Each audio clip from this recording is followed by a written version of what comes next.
रत्नभंडार उभय भितर एवं बाहर रत्नभंडार कार्य आज समाप्त होती एसआई द्वारा। आम जब हिसाब करवा ताले आम देखुचु पाखापाखि 95 दिन तार संरक्षण और मरामती कार्य चली 333 घंटार काम होती जदि एक्जाक्ट आप टाइमिंग ने 332 घंटा 47 मिनिट काम आमर मरामती और संरक्षण कार्य होती भाव में आम कहवा भीतर रत्नभंडार छाउनी माने आमर जहाँ भी पत्थर बदल कार्यक्रम कहवा कथा ताकू होती स्कानिंग कलापर जो जो पत्थर गुड़िक खराब होता ताकू बदल कर बाहर रत्नभंडार भी पत्थर बदल कर चट्टाण गुड़िक नुआ ग्रानाइट चट्टाण कर उभय भीतर बाहर रत्नभंडार एवं तांकु जो संयोग करथुआ स्थानटीर आमर रत्नभंडार बाहर पार्श्वर मध्य डी प्लास्टरिंग कलापर तार जहाँ केमिकल ट्रिटमेंट करा कथा ताकू जॉइंट सीलिंग करा पीएमसी ग्राउटिंग जोटा टेक्निकल लैंग्वेज आम जो कह पीएमसी ग्राउटिंग करा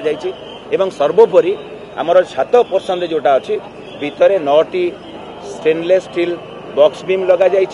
एवं बाहर 3+3 + 3 6टी स्टेनलेस स्टील बॉक्स बीम लगा